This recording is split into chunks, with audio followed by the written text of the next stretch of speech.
안녕하세요. 겸지입니다. 오늘은 슬픈 역사에 대해 말씀드릴게요. 바로 노예의 역사입니다.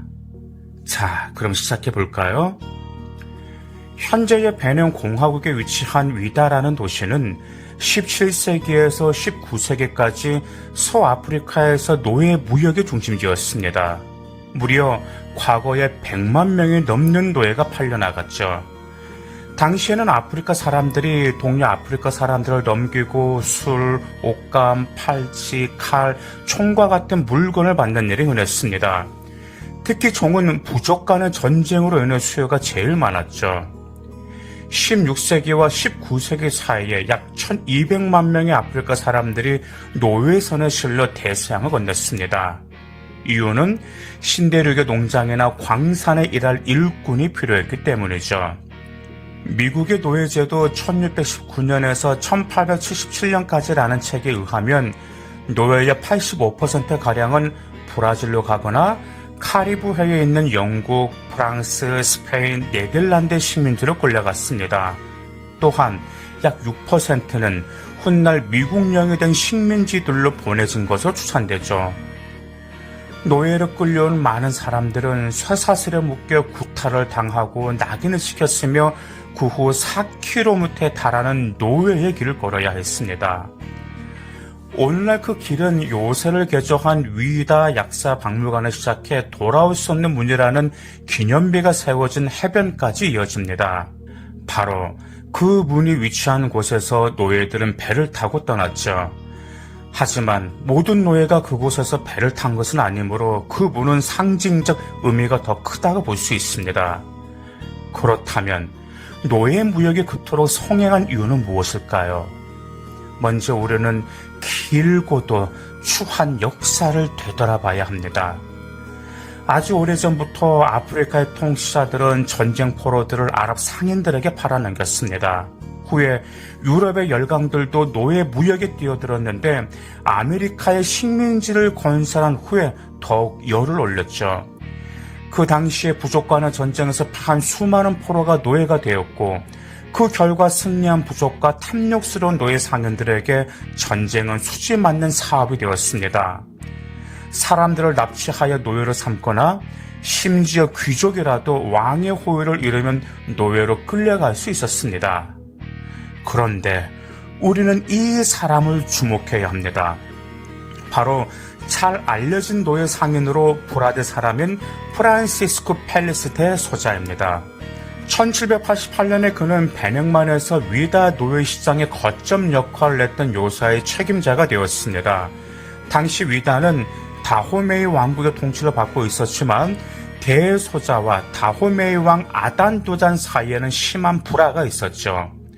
그래서 대소자는 아마도 감옥에 있는 동안 왕의 남동생과 음모를 꾸며 1818년에 왕을 왕자로 추출했습니다. 그 결과 새로운 왕 게조와 대소자는 서로에게 이득이 되는 관계를 맺게 되었고 대소자는 노예 무역을 책임지게 되죠. 게조는 자신의 왕국을 확장하려는 목표를 가지고 있었기 때문에 무엇보다 유럽의 무기들이 필요했습니다. 그래서 그는 유럽과의 무역을 관리하도록 대소자를 위다의 총독으로 임명했습니다. 그 지역에서 노예 무역의 정권을 쥐게 된 소자는 얼마 안 되어 엄청난 부를 축적하였으며 그의 집 근처에 위치한 노예 시장에는 노예를 구하려는 지역 상인들과 외국인들의 발길이 끊이지 않았죠. 자, 그렇다면 노예들이 겪었던 눈물 젖은 길을 우리 여행해 볼까요? 오늘날 위다에 위치한 노예의 길을 둘러보는 여행은 재건된 포르투갈 요새에서 시작됩니다. 현재 그 요새는 박물관으로 사용되고 있지만 그 당시에는 노예로 팔려간 포로들이 요새 중앙에 위치한 넓은 마당에 억류되었습니다. 그런데 대부분의 노예들은 쇠사슬에 함께 묶인 채 여러 밤을 지새우며 그것까지 걸어왔죠. 왜 낮이 아닌 밤에 이동했을까요? 바로 밤에는 길을 잃기가 쉬워서 노예들이 집으로 도망가기가 힘들기 때문이었습니다. 요새 노예들이 도착하면 경매가 열렸고 상인들은 경매가 끝나면 자신의 사들인 노예들에게 낙인을 찍었죠. 해외로 팔려가 노예들은 해변까지 끌려갔고 그곳에서 카누와 같은 작은 배를 타고 가서 노예선에 올랐습니다. 노예의 길을 계속 따라가다 보면 과거에 망각의 나무가 서 있던 곳에 이르게 됩니다. 그곳에는 현재 기념비가 세워져 있는데 과거에 남자 노예는 그 나무쥐를 9번, 여자 노예는 7번 돌아야 했다고 전해집니다. 이유는 그렇게 하면 고향에 대한 기억을 지울 수 있어서 더 순종적인 노예가 된다는 것이죠. 또 노예의 길에는 지금은 사라진 조마이라는 오두막을 기억하기 위한 기념비도 세워져 있습니다. 조마이는 늘 깜깜했던 오두막 안의 어둠을 가리키는 말로 오두막 안에 포로들을 가득 밀어넣고 그들이 노예선에서 겪게 될 끔찍한 환경에 적응하게 만들기 위한 것이죠. 실제로 노예들은 이동할 때까지 수개월 동안 오두막 안에 갇혀 있기도 했습니다.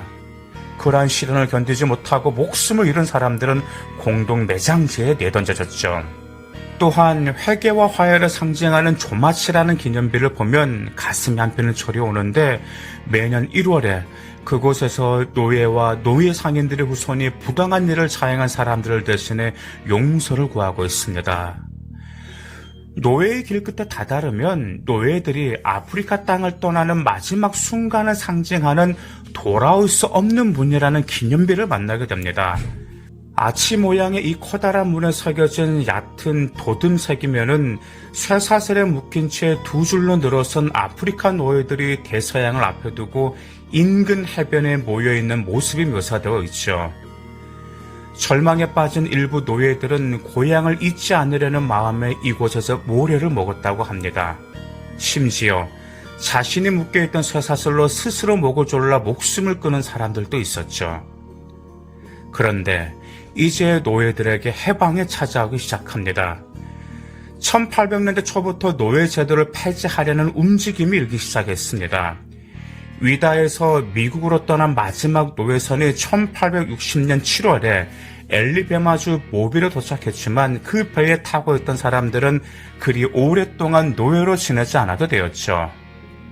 드디어 1863년에 미국 정부가 노예 해방을 선언한 것입니다. 그리고 1888년에는 브라질의 노예제도를 폐지하였고 이로써 서반구에서 노예제도가 마침내 사라지게 되었죠. 노예무역은 또한 아메리카의 많은 나라에서 인구 구성과 문화에 큰 영향을 미쳐왔습니다. 또한 노예무역은 부두교가 확산된 데에도 한몫했죠. 부두교는 마법이나 주술을 행하는 종교로 특히 아이티에서 성행하고 있습니다. 브리타니카 백과사전에 의하면 부두는 베냉, 즉 과거의 다호메이의 폰족 언어 중에 신이나 정령을 의미하는 보둔에서 유래한 말이라고 정의하죠. 현재 우리는 문자적인 의미에서 그리고 문자적인 가혹한 노예 제도에 살고 있지 않습니다. 하지만 심리적, 정신적인 무언가의 압박으로 인해 살고 있다면 과연 우리는 어떤 삶을 살고 있는지 되돌아볼 가치가 있다고 생각합니다. 감사합니다.